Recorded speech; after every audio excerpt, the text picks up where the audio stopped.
저희가 7번째 공통 질문은 저희 센터 차원에서 저희가 조금 고민을 해봤었던 부분입니다. 그래서 어떤 특정 단체나 어떤 분들이 의견을 주신 건 아니고 이제 코로나였고 그리고 또 주변 환경에서 어떻게 소통을 하시는지 각각 모든 선생님들께 한번 의견을 좀 여쭙고자 저희가 만든 질문이고요. 그래서 공통 질문을 마지막으로 좀 드리도록 하겠습니다. 1번은 코로나로 인해서 의사소통이 더더욱 힘들어진 요즘에 전문가분들께서 각자 있는 곳에서 어떻게 소통하고 계시는지 궁금하고 AAC나 의사소통판이나 보조기기나 읽기 쉬운 자료 등등등 다양한 방법들을 통해서 소통하고 정보를 얻고 하지만 이런 도구나 정보들을 찾지 못하는 그런 경험이 어려워서 이런 접근이 없었을 때는 어떻게 하면 좋을지 좀 한번 의견들을 그냥 간단히 한 번씩 돌아가면서 주시면 어떨까 싶습니다. 먼저 백정현 선생님 대표님부터. 네, 일단 저희가 작년 초였죠. 코로나 처음 생겼을 때. 지금은 뭐 사회적 거리두기, 뭐 자가격리, 비말 감염 조금 익숙하고 이제 언어적 의사소통이 되는 발달장애인도 명확하진 않지만 어떻게 해야 된다라는 의미는 이제 아시는 거죠. 근데 처음에는 안 그랬거든요. 사회적 거리두기, 저희 마스크 오브제도 있었어요. 그때 당시에는. 그래서 정말 자고 일어나면 뉴스에서 새로운 용어가 튀어나오는 거예요. 그래서 저희가 직원들이 엄청 바빴어요. 그러니까 사회적 거리두기, 뉴스만 치면 사회적 거리두기라는 게 나오고 비말 감염에 의해서 감염이 된다라는 얘기가 나오는데 이걸 발달장애인이 알까? 그래서 그 코로나 초기에는 정말 이 하나하나의 용어를 쉽게 알려드리기 위해서 자고 일어나서 카드뉴스 만들어서 올리고 카드뉴스 만들어서 올리고 이런 일을 너무 많이 했어요. 그래서 코로나와 관련된 새로운 표현들을 발달장애인에게 초기에는 알려드리는 노력을 정말 많이 했고 그래서 작년 6월일 거예요. 보건복지부랑 같이 코로나19와 관련된 이제 쉬운 안내서를 만들어서 이제 전국에 배포한 바가 있는데 사실은 이 코로나 초부터 이제 코로나와 관련된 새로운 개념들 지금은 뭐 재난지원금인가 상생지원금 신청하는 법 이런 것도 알려드리는 노력을 많이 했는데 지금은 어떤 상황이 드냐면 이제 코로나 때문에 너무 집에서 지내는 시간이 오래되다 보니까 성인 발달장애인의 경우 특히 직장생활 혹은 직업훈련을 다니던 분이 집에만 있다 보니 우울감 혹은 가족관계의 트러블을 굉장히 많이 겪더라고요. 그래서 저희도 사실은 발달장애인 분들을 만나는 일을 굉장히 많이 했는데 만나는 것 자체가 어렵기 때문에 저희가 올 초부터 유튜브 라이브를 시작을 했어요. 그래서 제가 목요일 저녁 6시에 찾아가는 사람이에요. 사실은 지금 그렇게 한 지 뭐 거의 6, 7개월 정도가 됐지만 시청자가 많지는 않지만 이 시간이 본인에게 소통의 창구로 느끼면서 찾아오는 이제 고정 시청자들이 많이 있어요. 그래서 유튜브 컨텐츠는 뭐냐면 저희가 만든 쉬운 정보는 사실은 쉬운 정보가 어떤 발달장애인은 아 이거 이해하기 쉽다라고 바로 쓸 수 있는 반면에 어떤 발달장애인은 쉽게 했지만 나한테는 아직 어려워. 이분에게는 한 번 더 예를 들어서 그분의 경험을 이제 빗대어서 설명해주는 누군가가 필요하거든요. 그래서 그 라이브에서 제가 그런 역할을 하는 거죠. 저희가 만든 컨텐츠 장례식장 예절이라는 걸 최근에 만들었는데 이걸 한 번 더 말로 쉽게 설명하는 거를 유튜브 라이브 그 시간 동안 해요. 당사자분들이 와, 나 몰랐는데 혹은 나는 그거 이렇게 경험해봐서 알았는데 이런 소통들을 많이 하고 있거든요. 그래서 저희 같은 경우는 그런 노력들을 많이 하고 있고요. 그리고 그 발달장애인 분들에게 이 코로나 때문에 이 기관의 변화가 이제 집에서 볼 수 있는 자료들을 많이 만드시는 것 같아요. 그래서 앞에서도 이제 네트워크가 중요하다 이런 말씀을 드렸지만 사실 이 쉬운 정보, 읽기 쉬운 자료를 만드는 곳이 국내에 많지 않거든요. 뭐 저희 소소한 소통 그리고 느린 학습자라는 이제 그 경계선지능 청소년을 포함해서 발달장애인을 위한 교육 콘텐츠를 만드는 피치마켓 그리고 서울시 지원을 받아서 현장에 쉬운 정보가 잘 확산될 수 있도록 노력하는 서울시 읽기 쉬운 자료개발센터 대표적으로 이렇고 이제 의사소통은 오늘 이제 이 행사를 주최하신 이제 서울시 장애인 의사소통 권리증진센터일 것 같아요. 그래서 이 기관들에서 어떤 걸 만들어서 활용하는지 좀 레이더를 키시면 좋지 않을까 싶어요. 저희는 이런 소통에 노력을 하고 있고 저희가 만들어서 이거를 기관에 쓸 수 있도록 배포하는 일을 하고 있기 때문에 그런 거를 이제 저희에게 관심을 가져주시고 저희는 그 노력을 또 많이 하는 것 같아요. 어떤 게 필요하세요? 라고 물어보는 것들. 그래서 올 초 4월쯤에 발달장애인 실무자 그리고 부모님 그러니까 모든 대상을 열어놓고 코로나 때문에 많이 답답하시죠. 일상에서 어떤 정보가 쉬운 게 필요하세요라고 이제 이 설문조사를 했었거든요. 근데 정말 재밌는 게 발달장애인과 실무자 부모님이 원하는 게 달라요. 발달장애인분 먹고 놀고 즐기는 걸 원하시고 실무자나 부모님들은 뭔가 좀 더 가르쳐주고 싶은 거. 아, 이런 거 모르면 사회에서 크게 손해보는데 이런 것들을 원하시는데 정말 신기하게 이 공통적인 게 하나가 있었어요. 맞춰보세요. 배달 어플 사용. 이게 이제 코로나가 장기화되고 그리고 이제 사람을 만나서 뭔가 할 수 없고 그리고 지금 발달장애인 성인분들은 탈시설, 커뮤니티 케어, 자립생활 이런 노력들을 굉장히 많이 하시니까 항상 만들어 먹을 수 없잖아요. 그래서 이렇게 이런 게 필요하겠구나 물어본 거를 저희가 이제 대답으로 만들어서 이렇게 내놓는 일을 많이 하거든요. 그래서 어떻게든 소통하려고 노력하고 있는 것 같습니다. 네, 감사합니다. 일단 박은우 선생님. 네. 저희는 뭐 코로나 상황이지만 특수학교는 아시죠? 전면등교? 전면등교입니다. 그래서 뭐 작년에 조금 처음에 초반기에는 아이들 거리두기도 하고 특히 저희 학교 학생들 같은 경우는 실은 폐질환을 앓고 호흡기 장애 친구들이 많이 있기 때문에 실은 방역에서는 정말 모든 관계자들이 이제 막 이렇게 예민했었죠. 예, 예민해서 뭐 외부 강사들이나 이런 분들을 거의 들어오지 못하게 하고, 그다음에 뭐 방역 수칙 이거 어기면 무슨 죄인 되는 거죠. 그래서 선생님들이 대부분 다 단합해서 여태까지 뭐 교사나 학생들 확진자가 저희 학교는 거의 진짜 거의 없을 정도로 굉장히 어머니들 그러세요. 우리 뭐 안 나가는데 뭐 확진 안 걸려요. 막 이렇게 또 막 생각하시고 학교를 막 보내시고 막. 그래서 어머님 사회복무 요원들이 돌아다니잖아요. 막 이러면서 이제 저희가 이제 사회복무 요원 활동조사, 활동 바우처, 굉장히 교사, 뭐 굉장히 많은 사람들이 학생 한 명을 대상으로 굉장히 많은 사람들이 있기 때문에 방역 수칙을 지키는 게 굉장히 저희 학교에서는 굉장히 노력을 했고요. 워낙 수업은 정상 수업이기 때문에.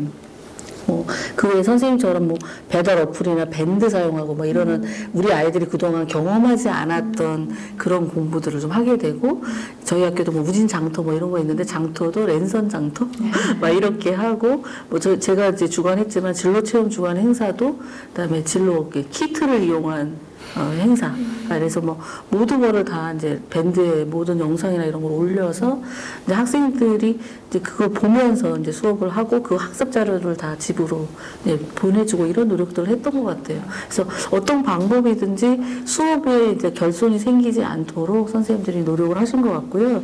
저희 학교 같은 경우는 이제 의사소통 부분에 있어서는 이제 여기 김경량 센터장님도 계시지만 2018년도에 약간 변화가 있어야 된다고 저희도 생각을 했었어요.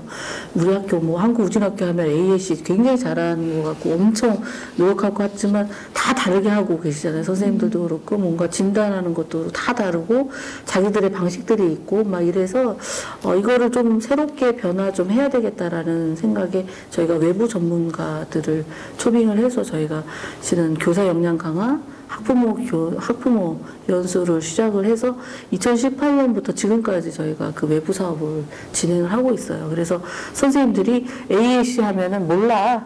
뭐 그냥 수업 연구할 때만 갖다 쓰는 그런 게 아니고 일상생활에서 이제 자연스럽게 모든 선생님들이 다 이해하고 이제 공감하는 것까지 온 것 같아요. 거의 한 3분의 2 정도.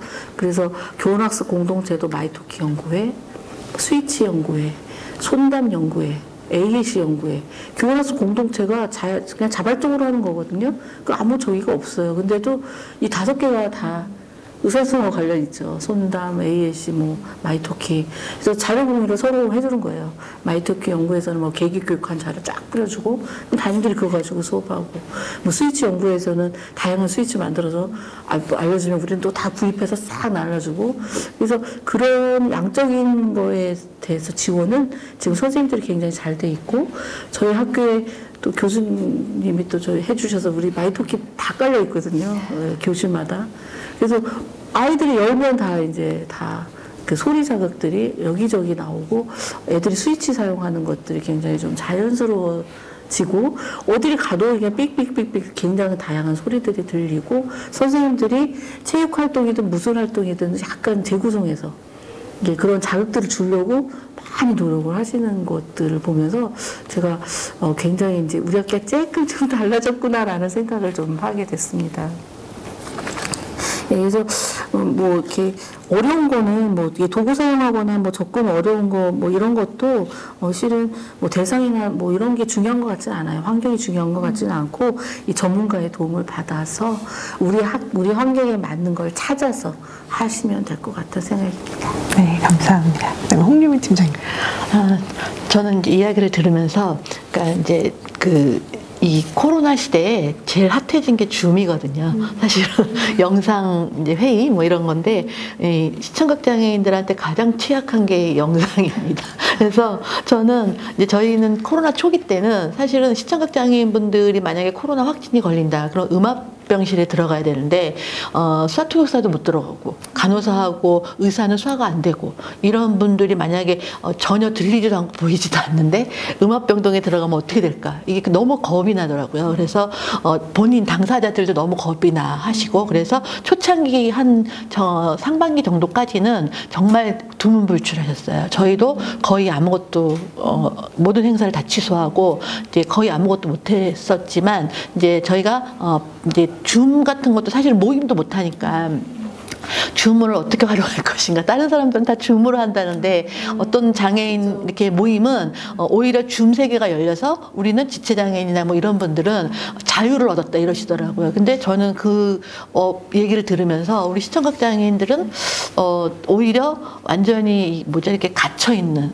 정말 섬에 갇혀 있는 것 같은 깜깜한 어둠 속에 갇혀 있는 이 세상을 어떻게 해야 되지, 이런 생각들을 참 많이 했어요. 근데 이제 저희가 생각하는 거는 우리도 줌을 해보자. 그래서 줌을 이제 모임을 줌으로 시작을 했습니다. 그래서 어떻게 했냐면, 일단은 이제 각 센터들 또는 자조 모임들하고 연계를 해서 이제 그 각자 받을 수 있는 방역 수칙 안에서 받을 수 있는 최소의 인원들을 이제 배치를 하는 거죠. 서울 근교에 사시는 분들은. 그래서 거기에 모이시고, 그 다음에 이제 지방에 예를 들면 광주나 뭐 이런 데서 사시는 분들은 그 지역 사회에 수화통역 센터를 연결을 해서 이제 그 모임이 있는 날 줌을 딱 하면 이제 그쪽으로 수화통역사가 가는 거예요. 그 집으로. 그럼 1대1이니까. 왜냐하면 그분 집에 가서 수화통역사가 가면 1대1이시고 거기서 수화통역을 해주고 이제 영상을 서로 보면서 노트북이나 뭐 핸드폰으로 서로 보면서 이제 어차피 시청각 장애인분은 통역만 해주면 되니까 그렇게 해서 줌 회의를 시작을 했어요. 그랬더니 모임이 되더라고요. 그래서 우리도 줌이 가능하구나 이런 생각을 했는데 이제 별로 좋아하시지는 않아요. 왜냐하면 이제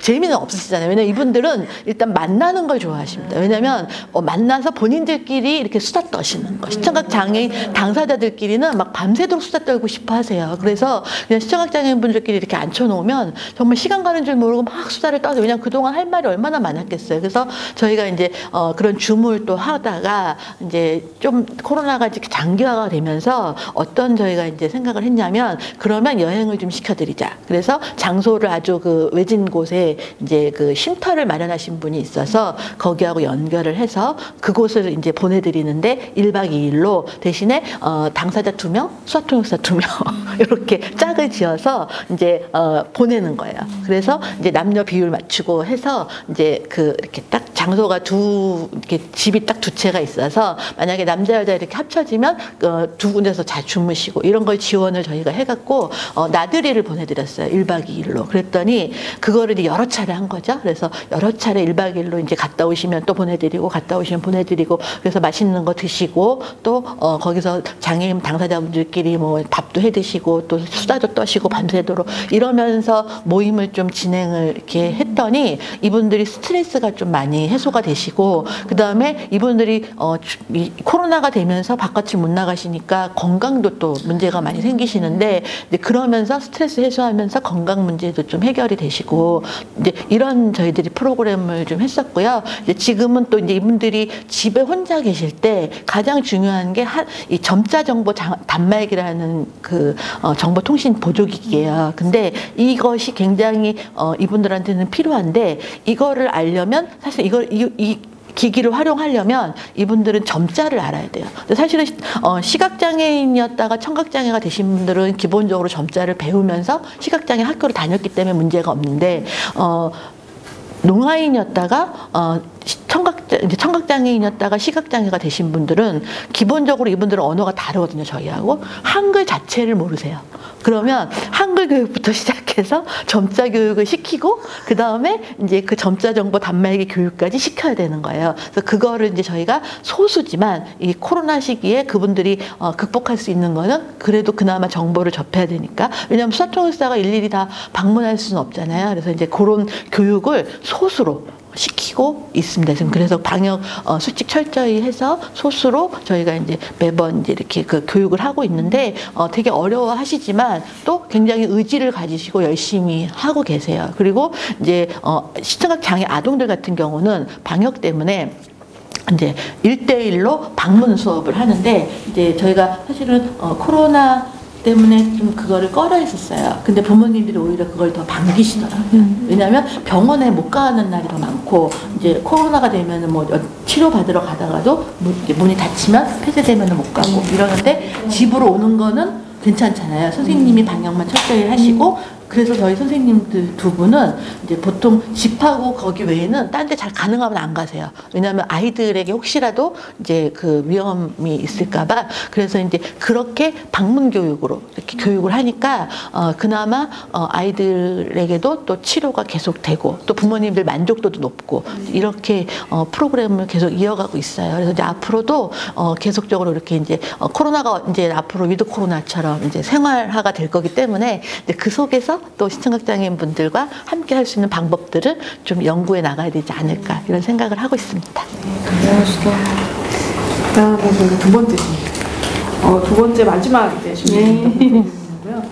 일상에서 당사자의 의사소통 그리고 정보 접근을 꾸준히 확장시킬 수 있도록 주변 환경처럼 저희가 살짝 주변 환경을 생각하거든요.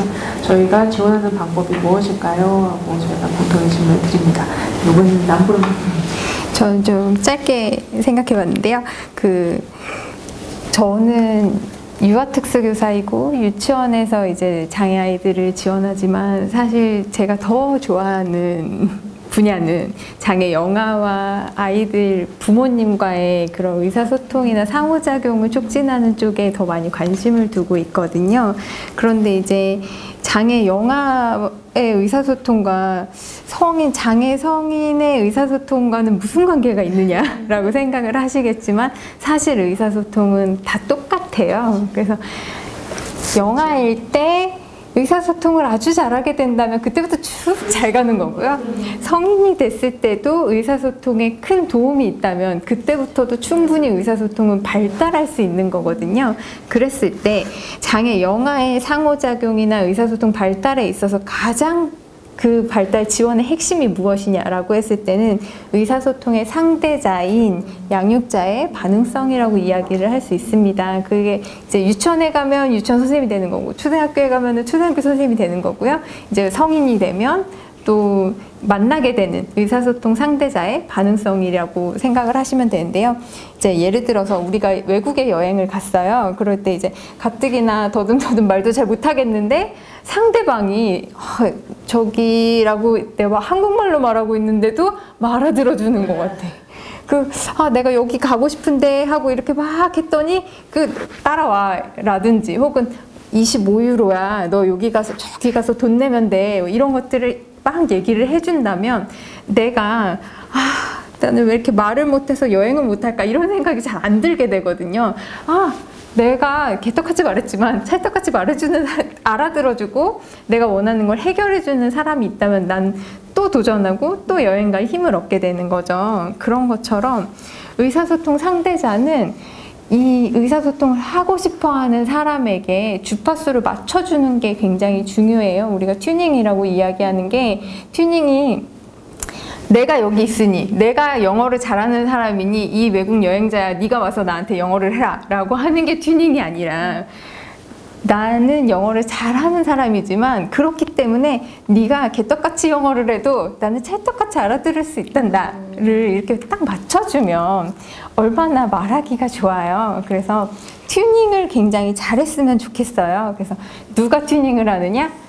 여러분이요. 여러분 만나시는 여러분이 튜닝을 하셨으면 좋겠고요.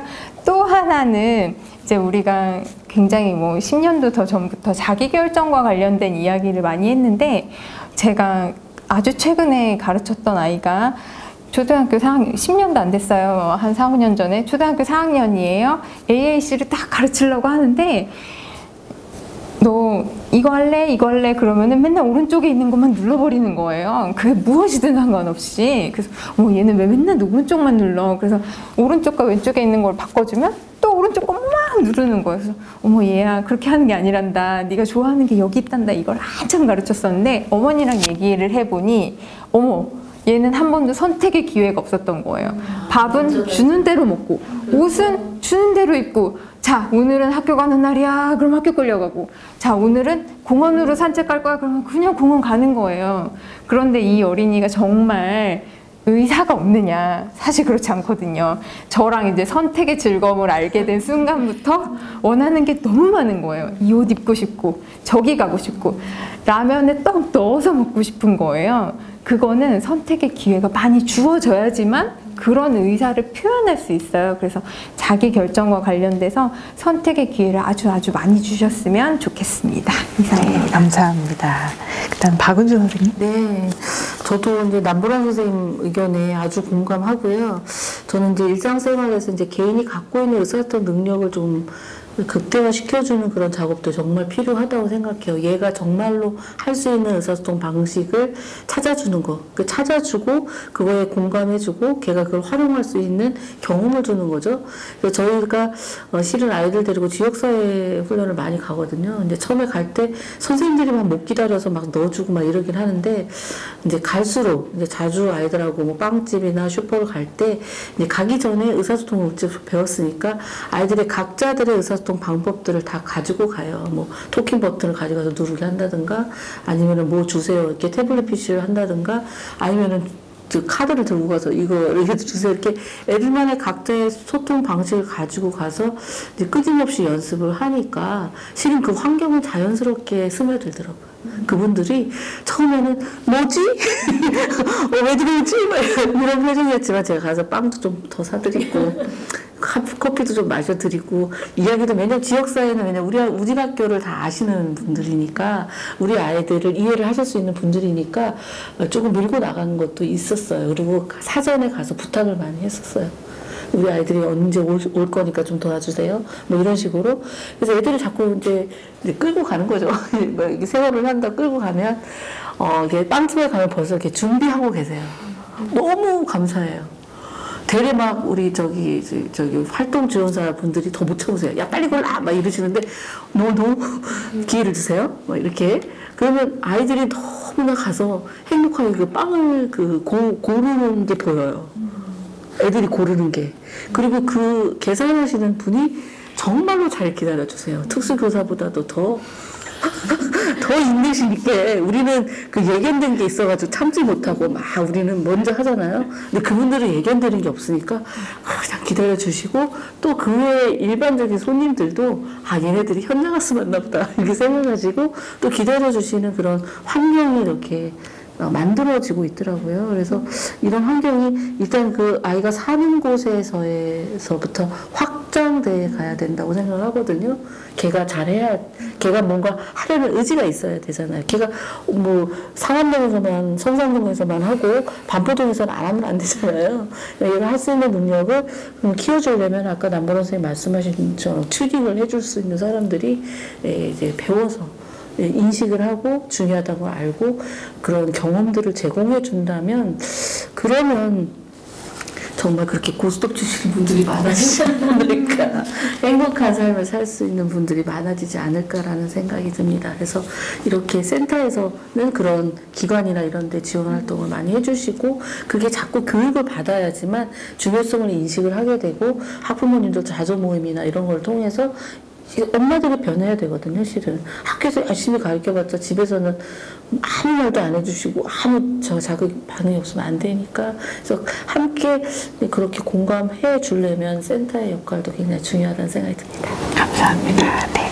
그다음에 홍유미 팀장님. 네, 저는 이제 저도 생각하기는 이제 일단 저희는 그 교육 되게 중요하고, 그다음에 인식 개선. 요즘은 인식 개선이란 말을 안 쓰고 뭐 장애 감수성 이렇게 쓴다고 하는데 이게 되게 중요하더라고요. 특히나 저희 시청각 장애인들은 사실은 제가 지금 시청각 장애인이라고 이렇게 단어를 쓰고 있지만 이 단어 자체도 사실은 좀 명확하지 않습니다. 그러니까 시청각 장애인 이러면 대체적으로 우리가 머릿속에 떠오르는 거는 시각과 청각이에요. 그러니까 시각 앤드 청각이 아니라 시각이나 청각 이렇게 저희가 그거를 너무 이번에 절실하게 느꼈는데 저희가 이번에 보조 이제 이 한손해라는 이제 그 보조기기를 이제 그 지급하는 사업을 하려고 이제 이렇게 공지를 냈어요. 근데 이제 이거는 주로 시각장애인 위주로 이제 지원이 되기 때문에 시청각 장애인을 위주로는 이제 저희가 이번에 처음으로 이제 냈는데 저희는 분명히 시청각 장애인 이렇게 냈거든요. 근데 전화의 50%가 시각장애인이 전화를 하시는 거예요.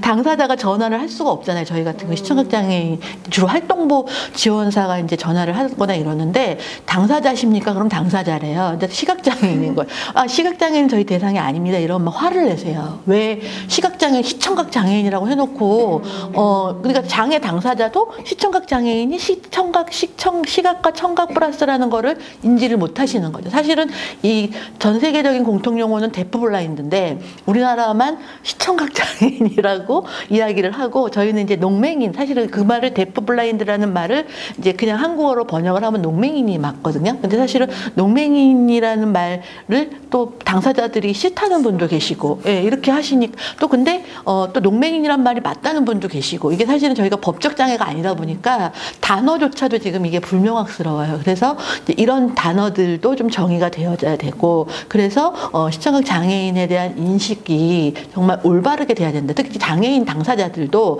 예를 들면 본인이 예를 들면 농아인이었지만 농의 연장선으로 지금 현재 농인의 시각장애가 있는 게 아니고 그다음에 맹의 연장선으로 청각이 더해진 게 아니다. 이 농과 청각, 그러니까 농과 시각이 이렇게 합쳐지면서 사실은 굉장히 독특한 장애 문화를 만들거든요. 그래서 저희는 이 시청각 장애, 데프 블라인드는 말 그대로 다른 장애다. 다른 장애 유형으로 보고 있는데 시각 쪽에서는 자기네 연장장애라고 하고 농 쪽에서는 자기네 연장장애라고 하면서 아무 서비스도 안 줘요.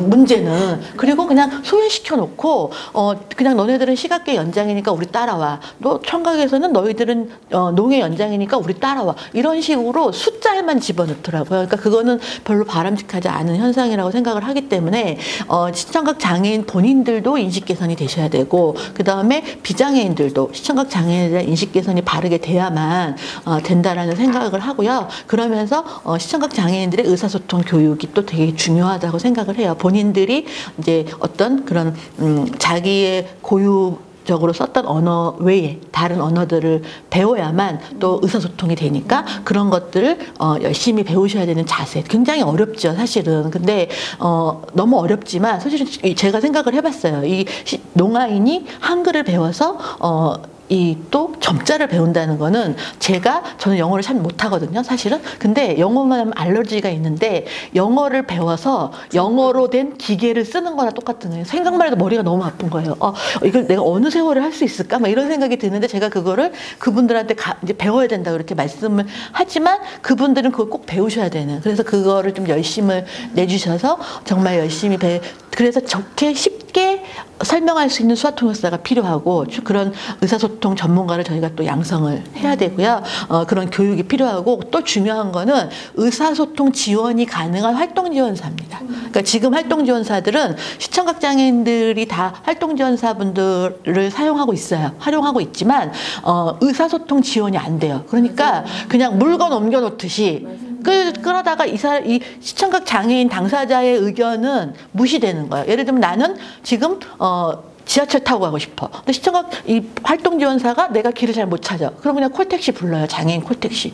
그러면 안 되는 거잖아요. 근데 그렇게 하는 게 일상다반사인 거예요. 그리고 예를 들면 시청각 장애인은 뭐 같이 장 보러 가서 나는 뭐가 먹고 싶은데 이 시청각 활동지원사가 대충 막 사라 그러고 막 이러는 것들. 그러니까 이런 것들이 사실은 의사소통이 안 돼서 그러는 거거든요. 그래서 그런 의사소통 교육을 받은 활동지원사가 필요하다. 그래서 외국은 다 그런 활동지원사가 있어요. 왜냐하면 활동지원사 교육에 플러스 의사소통 교육을 받은, 그래서 수당을 더 받는. 근데 이거는 사실은 법적으로 제도화되지 않으면 되기가 어렵거든요. 예, 왜냐하면 나라에서 지원해주지 않으면 이거는 민간단체가 하기는 어려운 그런 부분이어서 저희가 지금 그래서 법제화 운동도 지금 열심히 하고 있는데, 예, 그래서 국회를 지금 밥 먹듯이 다니고 있습니다. 예, 우리 집처럼 굉장히 먼데, 그래서 국회의원실에 계속 가서 시청각장애인 당사자 얘기 좀 들어주세요. 이러면서 계속 국회의원 바쁘시다는데 막 만나게 하고 막 이렇게 하는데, 그렇게 해서라도 법이 만들어져야 이런 제도가 바뀐다고 생각을 해요. 그래서 일본 같은 경우는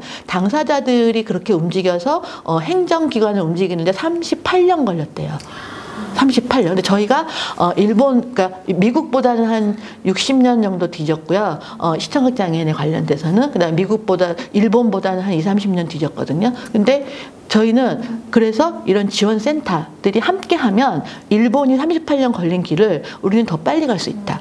그렇게 생각을 해요. 그래서 당연히 당사자 중심주의로 당사자들이 잘할 수 있도록 이렇게 하는 것들이 되게 중요하다고 생각을 하고, 의사소통 지원이 가능한 활동지원사. 그래서 이런 분들을 잘 만들기 위해서는 당연히 지역사회에 현재 있는 기관들과 협업을 해서 그 자원들을 잘 활용해서 이 시청각 장애인분들이 의사소통으로 사회통합이 잘 될 수 있도록 도와드려야 되겠다, 이런 생각을 합니다. 네. 그런 분들은 양성할 때 교육이 있잖아요. 뭐 60시간 받고 활동지원사 할 때 그런 교육이라든지, 그다음에 뭐 지금 실무사들 그런 사람들 교육을 할 때 우리가 법정 의무 연수 같은 거 있잖아요. 뭐 아동 학대라든지 뭐 이런 것들이 의무실수로 연수를 받듯이 이분들이 의사소통 관련된 교육, 기본적인 교육을 거기서 좀 받았으면 좋겠다는 생각도 저도 항상 하거든요. 왜냐면 늘 아이들과 함께 제일 많이 있으신 분, 학교생활 외에 같이 있는 분들이 지원사나 아니면 또 실무사님들도 실은 학교생활에서 많이 개입을 하는데, 일단 선생님들하고의 소통에서 이제 눈치를 보시기도 하지만 실은 신변처리나 이런 거 할 때는 그분들이 많이 하셔요. 그럴 때에도 굉장히 중요하거든요. 신변처리 할 때 아이의 의사를 존중해 주는 게 굉장히 중요한 것 같아요. 저는 정말 민감하잖아요. 애들 대소변을 받아주고 이럴 때 막 공익 친구들한테 제가 매일매일 얘기하거든요. 정말로 네 동생이라고 생각하고 네 사랑하는 저기라고 생각을 하고 그렇게 이야기해달라, 그렇게 접근해달라, 이렇게 매일 얘기를 해도 참 어렵더라고요. 쌀 거야, 살 거야, 막 이러고 막 이렇게 애들 그게 말하는 것들이. 당사자분들도 보면 시청각장애 당사자분들도 그런 그 활동지원사분은 자기 권리잖아요, 쓰는. 근데 눈치를 보세요. 눈치 많이 보죠. 그래서 활동지원사가 안 하고 싶어 하면 어떡하나, 막 이런. 그래서 저희가 막 가르쳐 드려요. 권리니까 자르고 싶으면 자르시고 마음에 안 들면 교체해달라 그러라, 막 이렇게 교육을 시키거든요. 그러니까 사실 그런 교육이 필요한 것 같아요. 시키면 좋겠어요. 네. 연수 뭐 이런 식으로 해서. 그래서 그런 부분들은 저희가 고민을 많이 하고 있습니다. 네. 이따가 조금 말씀드리고. 기본적인 이해는 하시고 좋은 것 좋겠습니다. 네, 마지막으로 듣죠. 네, 맞습니다. 근데 앞에서 하신 말씀과 굉장히 유사할 것 같아요. 저희 이제 쉬운 정보, 읽기 쉬운 자료를 만드는 저희도 가장 중요한 게 개인의 특징, 욕구, 선호하는 방식에 관심을 가져야 되는 거고, 그러려면 발달장애인 분들의 관점에서 이 정보가 어려운지 안 어려운지 판단하고, 필요한지 안 필요한지 판단하고, 모를 경우, 판단이 안 될 경우 직접 물어보고 이런 것부터 시작을 하거든요. 근데 저는 안타깝게도 사회적으로 아직까지 발달장애인이 정보 접근을 해야 되는 방식이 사회적으로 합의가 덜 된 것 같아요. 모르시는 것 같아요. 그러니까 시각장애인은 점자로 정보를 보지, 혹은 점자를 모르시는 분은 말로 설명을 해드려야 하지, 그리고 청각장애인은 수어로 의사소통을 하거나 수어를 모르시는 분은 이제 글자로 된 정보를 보는 게 많은 부분 이제 알고 있다라고 생각이 들거든요. 근데 발달장애인에게는 어려운 정보를 주고 이해를 못하니까 발달장애야, 이런 접근이 최근 에도 있고 많은 부분 아직 남아있다라고 생각이 들어서 이거를 이제 당사자의 관점이 무엇인가에 대한 조금 생각을 해주셨으면 좋겠고요. 그리고 정보를 안다라고 하는 거는 그냥 나 혼자 알고 아 그렇구나 해서 끝나는 게 아니라 타인과의 관계, 경험을 새로운 거에 확장, 특히 성인의 경우에는 같은 나이에 발달장애인 아닌 사람 혹은 비장애인에 비해 굉장히 경험이 제한되어 있다라고 생각이 들거든요. 그래서 관계와 경험을 확장할 수 있는 주제와 방식을 계속 고민해야 되지 않을까라고 생각이 듭니다. 네, 감사합니다. 네 분 선생님들께서 너무 좋은 의견 많이 주셔서 감사드리고 이제 저희 센터에서 이제 1주년 개소 기념으로 했기 때문에 저희가 이제 그냥 정리하는 차원에서 일단 의견 주셨던 것처럼 일단은 저희 센터에서도 활동지원사 선생님들과 여러분들께 의사소통 서포터로서 양성이 됐으면 좋겠다 해서 1기를 저희가 시작을 했고 2기를 지금 현재 진행 중에 있습니다. 그래서 의사소통에 대해서 전문가만 있어야 될 필요는 없거든요. 그러니까 좀 아마 저에게 나왔던 많은 질문들 중에 공통이 부모님도 전문가가 되려고 하시고 선생님들도 전문가가 되려고 하시고 사회복지 선생님도 전문가가 되려고 모든 장애인과 관련된 모든 분들이 왠지 의사소통 문제만 딱 생기면 다 전문가가 되시고 싶어요.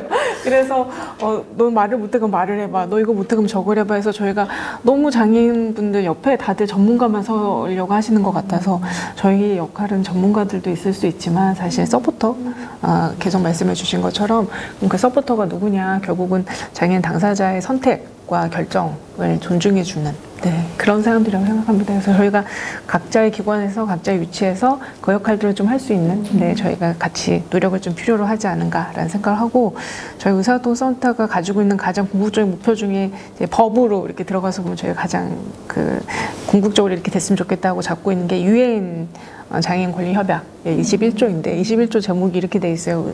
장애인의 의사소통 표현과 그다음에 정보 접근권으로 이렇게 헤드가 되어 있는데 거기 맨 처음에 있는 조항에 뭐가 이렇게 쿠션으로 달려 있냐면 장애인의 선택에 따라라고 되어 있습니다. 그러니까 장애인들이 의사소통하고 상호작용하고 정보를 접근할 때 거기에 가장 메인은 뭐 수어도 있고 ALC도 있고 뭐 읽기 쉬운 것도 있고 되게 많은데 그거에 대한 모든 것에 결정은 누가 하냐. 사실 거기에 딱 한 문장에 제가 항상 볼 때마다 눈에 딱 들어오거든요. 장애인의 선택. 근데 한국은 그걸 싹 빼고 이렇게 하고 있는 것 같아요. 저희가.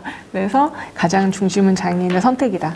그리고 그분들에 대한 존중과 결정을 할 수 있게끔 그래서 의사소통의 권리임을 저희가 주창할 수 있는 그런 사회가 되기를 바라면서 올해 저희 1회거든요. 사실 토론회가 1회인데 이렇게 좋은 분들 참석해 주셔서 또 장시간 의견 주셔서 너무 감사드리고 저희가 이 시간을 토대로 또 이렇게 쌓아가서 다음번에는 지금 요청하신 여러 가지 일들이 저희가 좀 공론화도 하고 목소리도 함께 높일 수 있는 그래서 조금 더 나은 사회로 갈 수 있게끔 노력하는 저희들 서로가 됐으면 합니다. 참석해 주셔서 진심으로 감사드립니다.